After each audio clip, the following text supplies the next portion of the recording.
The hard hat hit the conference table with a hollow thunk that cut through Brad Pierce's presentation like a circular saw through sheet metal. I'd worn that hat for 32 years, white with the Phoenix Steel logo, scratched from 1,000 facility inspections, with Danny's deployment photo tucked inside the crown where nobody could see it. Now it sat there between Brad's laptop and his organic energy drink, and the whole room went quiet. My name is Harold Davidson. Most people call me Hank. I'm 55 years old, and for the better part of 3 decades, I've been the guy who kept Phoenix Steel's workers from going home in body bags. Senior Operations Safety Manager, dual certified OSHA Safety Officer and EPA Environmental Compliance. 4 facilities across Ohio, Pennsylvania, West Virginia, and Kentucky.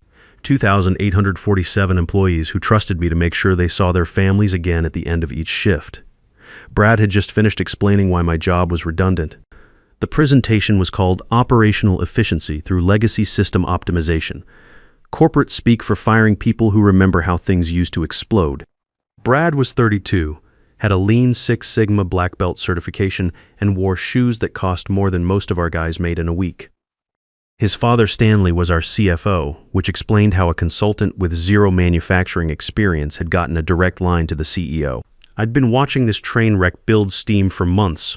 The private equity firm that bought us last year had been pushing numbers that didn't add up, production quotas that required cutting corners, maintenance schedules that ignored manufacturer specifications, safety briefings reduced from 15 minutes to 5 because workers need more hands-on time, less lecture time. Every protocol I'd spent 32 years building was getting labeled as a barrier to productivity. The hard hat drop wasn't planned. I'd been sitting there listening to Brad explain how my position could be optimized into a junior engineer role, how my legacy mindset was holding back innovation, how modern analytics could replace decades of institutional knowledge. The strap on my hard hat had been cutting into my palm where I'd been gripping it. When he said the phrase old school liability, something in my chest recalibrated like a pressure valve hitting maximum tolerance. So I set it down, not threw it, just placed it on that polished conference table like I was laying down my sidearm after a long deployment. James Whitfield, our CEO, cleared his throat. Hank, we're not eliminating safety. We're streamlining redundancies. Brad's analysis shows significant cost savings through role consolidation. I looked at Gerald Hoffman. Our operations VP guy had 20 years with the company, knew what those facilities looked like when safety protocols got compromised. He was studying his coffee cup like it contained the meaning of life. Gerald, I said, you remember the flash fire at the Kentucky plant in 2018? He nodded without looking up. 3 workers in the hospital because a new supervisor skipped the hot work permit process. Saved 15 minutes on paperwork. Cost us $2.3 million in fines, medical expenses, and downtime. I turned back to Brad. That's the kind of legacy mindset that keeps people breathing. Brad smiled the way consultants smile when they think you're proving their point. Exactly, Hank. We can't operate from a fear-based framework. We need agile safety protocols that adapt to modern production demands. Fear-based framework. I'd heard everything now.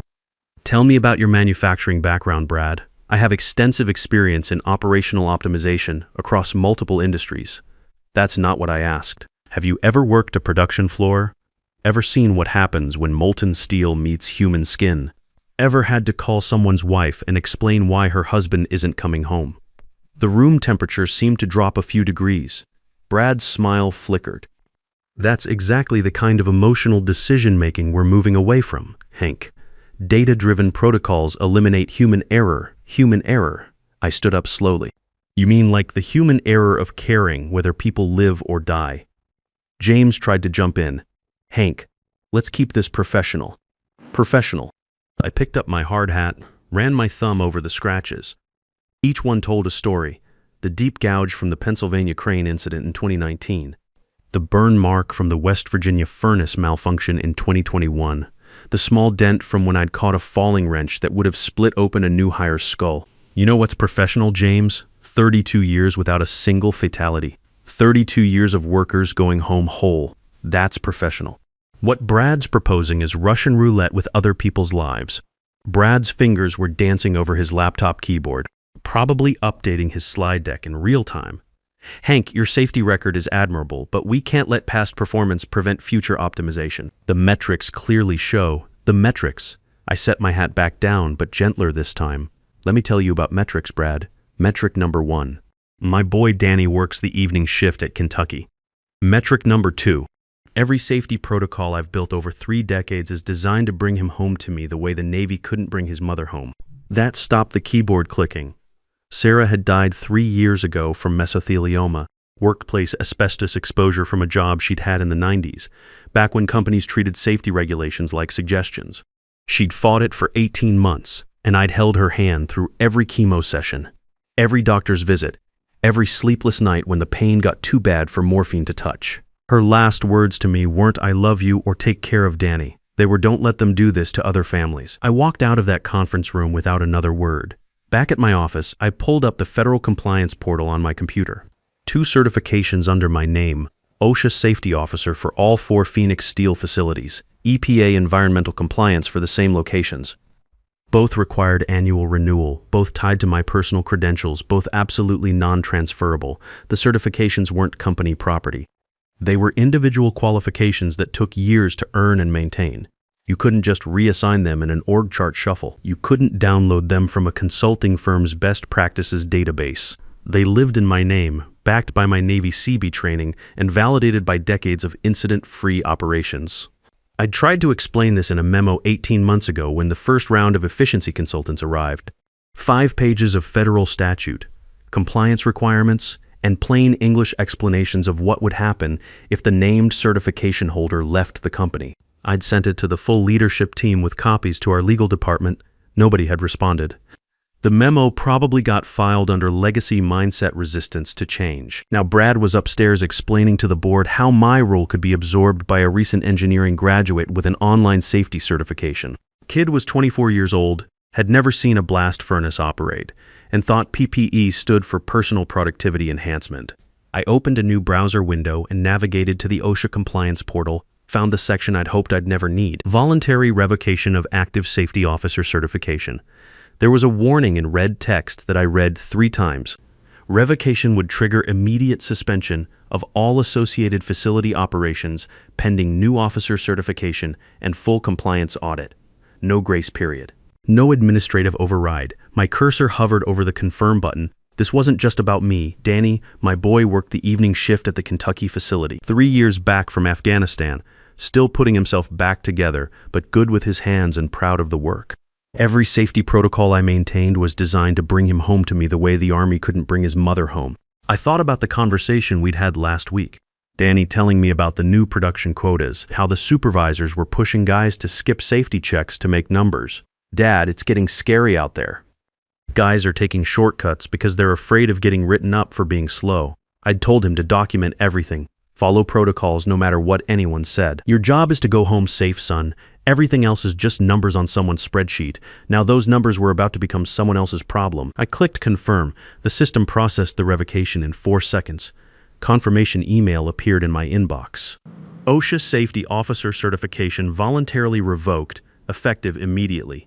All associated facilities notified of compliance status change. Then I opened the EPA portal and did it again. 2 more clicks. 4 facilities. 2,847 workers. All federal compliance tied to my personal certifications. And I just severed every connection. My phone started buzzing at 9:23 a.m. First call was from Roger Mendez at the Ohio plant. "Hank, what the hell is happening? I've got federal inspectors here saying we're in violation and they're telling everyone to go home. Check your OSHA certificate display. Roger, see who's listed as the safety officer." Pause, Harold Davidson. "But that's, oh, Brad's got it handled, right? All that modern analytics and agile safety protocols." Roger's laugh had no humor in it. "They're padlocking the gates, Hank. These inspectors aren't messing around. They said something about a pattern of private equity buyouts followed by safety cuts. We're getting the full treatment." The calls kept coming. Pennsylvania at 9:47. "Hank, they've got yellow tape across every entrance. Union's going crazy.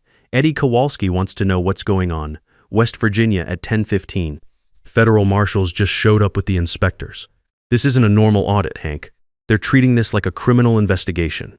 Kentucky at 10:23, and that one hurt because I could hear Danny's voice in the background asking what was going on. "Dad, They're saying the plant's shut down indefinitely, something about safety officer certification being revoked. That's you, isn't it? Yeah, son, that's me. What happened? Your old man just became unemployed, but don't worry about it. This'll sort itself out. By 11 a.m., all 4 facilities were dark. 2,847 people sent home without pay pending federal compliance review. The fines started accruing immediately, $445,000 per day for OSHA violations, $340,000 per day for EPA noncompliance, $785,000 daily burn rate with zero revenue coming in. The federal investigators weren't playing games. They'd seen the pattern before. Private equity buyouts followed by safety cuts followed by worker injuries. Phoenix Steel was going to get the full audit treatment, which meant 45 to 90 days minimum before any new certifications could be approved. And that was assuming they could find someone qualified to take my place. James Whitfield called me at 11:47. Hank, we need to talk. About what, James? I thought you were streamlining redundancies. This isn't funny. We've got 4 plants shut down and nearly 3,000 workers out of a job. Temporary administrative issue, right? Brad's got agile solutions for everything. The silence stretched long enough that I could hear his breathing change. When he spoke again, his voice had lost all its corporate smoothness. What do you want? I don't want anything, James. I'm just an old-school liability who doesn't fit your modern framework. Problem solved itself, Hank, please. Be reasonable. People are going to lose their jobs over this. People were going to lose their lives over this. At least now they're just losing paychecks. I hung up and drove home to my empty house, sat in Sarah's chair with a cup of coffee, and waited for the phone to ring again. It didn't take long. The first callback came at 1:30 p.m. from Patricia Liu at Apex Manufacturing. Word traveled fast in our industry, especially when someone with dual federal certifications suddenly became available. Mr. Davidson, we heard about the situation at Phoenix Steel. We're wondering if you'd be interested in discussing a consulting arrangement. Apex was Phoenix's biggest competitor. They'd been trying to poach experienced safety managers for years. What kind of consulting? Safety oversight, compliance management, facility certification. We're expanding our operations and need someone with your credentials. The rate would be $275 per hour, with a minimum 30-hour week guaranteed. I'd been making $87,000 a year at Phoenix. $275 an hour worked out to over $500,000 annually if they kept me busy. When do you want to start the conversation?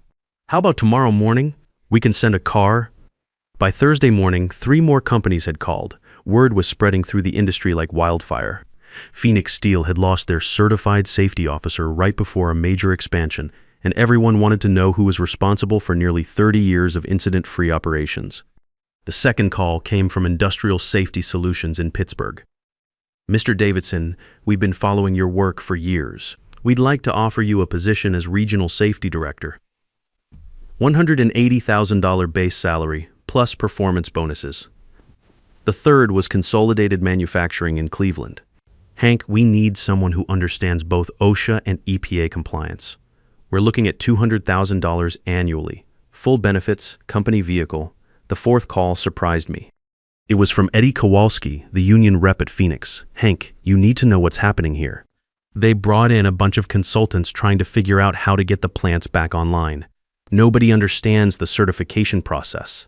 That kid Brad was running around with printouts from some website, trying to tell federal investigators that safety protocols could be temporarily modified during the transition period. Eddie's voice dropped lower. The feds aren't buying it. They've got investigators going through every safety incident from the past 5 years, every shortcut, every deferred maintenance, every time someone got hurt because of cost-cutting measures. This isn't just about getting new certifications, Hank. This is turning into a criminal investigation. That afternoon, Gerald Hoffman called me from his personal phone. Hank, Brad's gone. Stanley resigned this morning. James wants to know what it would take to bring you back. Can't, I said. Voluntary revocation resets everything. I'd have to reapply from scratch, same as any new candidate, minimum 60-day process, probably longer given the circumstances. What about interim consulting while the paperwork goes through? Federal regulations don't allow interim arrangements for safety officer positions. Gerald, you know that. The whole point of the certification system is that there's no workaround, no temporary fix. Either you have a qualified safety officer or you don't. Gerald was quiet for a long moment. The Kentucky plant's not coming back online, is it? I looked out my window at the gray January sky. Equipment's been sitting idle for a week in a corrosive environment with no maintenance protocols running. Even if I could fast-track certification, you're looking at months of inspection and remediation before that facility passes federal standards again. How many months? Best case? 6. More likely 9 to 12. That's assuming the investigation doesn't turn up anything that requires major infrastructure changes. Which meant Danny and 400 other Kentucky workers were permanently out of work because Brad Pierce thought 32 years of safety expertise could be replaced by a consultant with a laptop. Gerald's voice was barely above a whisper. Jesus, Hank, what have we done? Friday morning brought the call I'd been expecting. James Whitfield, but this time he wasn't using his corporate phone. Hank, I'm calling from my car. I need to ask you something off the record. I'm listening. The federal investigators want to interview you. They're asking about safety protocol overrides deferred maintenance authorizations. Any documentation you might have about management pressure to cut corners. I sat back in my chair. What kind of documentation, James? Internal memos, email chains, meeting minutes. Anything that shows a pattern of prioritizing production over safety. I thought about the folder on my computer. 6 months worth of emails, meeting notes, and documented incidents. Every time Brad had overridden a safety protocol. Every time Stanley had questioned maintenance costs. Every time James had pushed back on safety briefing time because it affected production quotas. I kept records, James. It's what safety officers do. We document everything because when something goes wrong, everyone wants to know who signed off on what. Those records, would they implicate the company in willful safety violations? That depends. Are you asking me as the CEO trying to assess legal liability, or as someone who's genuinely concerned about worker safety? Long pause. Both? Then, yes, James? Those records would show a clear pattern of management pressure to compromise safety protocols in favor of production goals. That's textbook willful violation territory, which carries criminal penalties. The line went dead. That evening, Danny came by the house. First time I'd seen him since the shutdown. He looked tired, worried in the way young veterans get when they can't control their environment. Dad, there's something you need to know. The guys at the plant have been talking. Some of them are saying you did this on purpose, that you knew what would happen when you pulled those certifications. What do you think? Danny sat down across from me, leaning forward with his elbows on his knees, same position he used to take when he was little and needed to tell me something important. I think Brad Pierce was going to get someone killed. I think you knew it, and I think you stopped it the only way you could. He looked up at me. But 2,800 people are out of work now, Dad, including me. You worried about the money? No. You taught me to save, remember? I've got enough to get by for a while. But some of the older guys, the ones with mortgages and kids in college, they're scared and they're angry. At me, some of them. They don't understand the certification system. They think you could come back tomorrow if you wanted to, that you're holding out for more money or trying to prove a point. I walked to the kitchen, poured 2 cups of coffee, handed one to Danny. What would you do, son, if you saw people you cared about walking into danger, and the only way to stop them was to do something that hurt them in the short term, but kept them alive in the long term?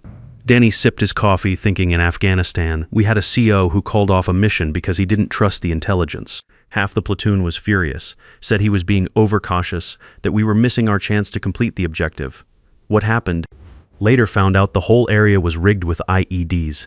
If we'd gone through with the mission, most of us would have come home in boxes. Danny set down his cup. Sometimes the hardest decision is the one that saves lives, even when everyone hates you for it. Monday morning, I started my new position as Director of Safety Operations for Apex Manufacturing. They'd offered me a permanent role overseeing 6 facilities across 3 states, with a salary that made my Phoenix years look like volunteer work. My first day, I spent 3 hours walking the floor with their safety team, checking procedures, talking to workers. Everything I'd built at Phoenix over 32 years, I could build again at Apex in half the time. And this management team actually listened when I explained why certain protocols existed. The difference was night and day. At Phoenix, I'd been fighting for every safety measure, justifying every protocol, defending every minute of training time. At Apex, the CEO's first question was, what do you need to keep our people safe? When I explained that proper safety briefings required 15 minutes minimum, he said, take 20 if you need it. Production numbers don't matter if people get hurt. Within 2 weeks, I'd implemented a comprehensive safety training program. Within a month, Apex's worker satisfaction scores were the highest in the industry. By the end of the quarter, their insurance premiums had dropped 30% because of their improved safety record. Meanwhile, Phoenix Steel was bleeding to death. The federal investigation had expanded beyond simple certification issues. Investigators found a pattern of deferred maintenance going back 3 years. Safety equipment that should have been replaced was instead refurbished by the lowest bidder. Training programs that used to run 2 days were cut to 4 hours. Incident reports that used to trigger immediate protocol reviews were being filed without follow-up. Eddie Kowalski called me with updates every few weeks. Hank, they found documentation showing Brad's team had calculated exactly how much they could cut from safety budgets before triggering federal attention. They literally had a spreadsheet with acceptable risk levels for worker injuries. The criminal investigation led to federal charges, not just against Phoenix Steel as a corporation, but against individual executives. Stanley Pierce was indicted for conspiracy to commit workplace safety violations. James Whitfield was facing federal charges for willful endangerment. Brad Pierce himself had vanished into the consulting world, probably telling other companies how to optimize human capital through efficiency frameworks. 6 months later, Phoenix Steel filed for bankruptcy. The private equity firm pulled out after the federal investigations turned up 3 decades of deferred maintenance and safety shortcuts. The Kentucky plant never reopened. 1,200 jobs lost permanently, along with the pension fund that senior workers had been counting on for retirement. But here's what the newspapers didn't report. 0 workers died during the shutdown. 0 families got the phone call I'd had to make too many times in my Navy days. 0 wives became widows because someone decided that production quotas mattered more than proper safety procedures. Danny called me that evening with news I'd been hoping to hear. Dad, I got accepted into the safety engineering program at Ohio State. Apex is sponsoring my education through their professional development program. They said when I graduate, there's a position waiting for me as a junior safety officer. Working under whose certification? Yours, Dad. Until I qualify for my own? I looked out my office window at the Apex production floor. Third, shift was starting, workers putting on their PPE, following the procedures I'd spent months perfecting. Everything running smooth, safe, the way Sarah would have wanted. Your mother would be proud of both of us, I said. A year later, I got an unexpected visitor. James Whitfield, looking older and grayer than I remembered. The federal charges against him had been reduced to fines and community service, but his career in corporate management was finished. Hank, I wanted to apologize and to ask you something. I'm listening. I'm starting a nonprofit focused on workplace safety advocacy, using my experience as a cautionary tale, trying to help other companies avoid what happened to Phoenix. I was wondering if you'd consider joining the board of advisors. I studied his face. The corporate arrogance was gone, replaced by something that looked like genuine remorse. What's the mission? Education. Helping companies understand that safety isn't overhead, it's infrastructure. That experience, like yours, isn't a cost center. It's the foundation that everything else builds on. Who's funding it? Insurance companies mostly. They've figured out that preventing workplace injuries is cheaper than paying claims, plus some government grants for safety education programs. I thought about it for a week before giving him my answer. Yes, but with conditions. The nonprofit would be worker-focused, not management-focused. It would emphasize the value of experienced safety professionals, not cost-cutting measures. And it would honor Sarah's memory by preventing other families from going through what we did. The program launched 6 months later. We've consulted with over 200 companies, prevented countless shortcuts, and saved lives that will never make it into any safety statistics because nothing bad happened. Danny graduated last month with highest honors in his safety engineering program. He's starting as a junior safety officer at Apex's newest facility, working under my certification until he qualifies for his own. Every day he's learning the same lesson I learned in the Navy and spent 32 years applying in civilian life. Your job is to bring everyone home safe. Sarah would have been proud of both of us. If you've made it this far, you already know what this story is really about. It's not about EPA licenses or federal certifications. It's about what happens when companies decide that experience doesn't matter, that knowledge accumulated over decades can be replaced by algorithms and consultants who've never actually done the work. Most of you watching this have been there. You've seen good people pushed aside for cheaper alternatives, watched companies cut corners until something breaks. Dealt with management that treats workers like spreadsheet entries instead of human beings with families, depending on them coming home safe every night. Here's what I learned. Your knowledge has weight. Your experience protects people. And when someone tells you that doesn't matter anymore, they're about to find out exactly how much it was worth all along. You don't have to make noise to have leverage. You just have to know what you're actually holding. Sometimes the best way to prove your value is to let people see what happens when you're not there. Phoenix Steel thought they could replace 32 years of safety expertise with a consultant and a computer program. They found out the hard way that keeping people alive isn't something you can optimize on a spreadsheet. Your experience matters. Your knowledge protects others. When people dismiss that, they endanger everyone you've spent your career keeping safe.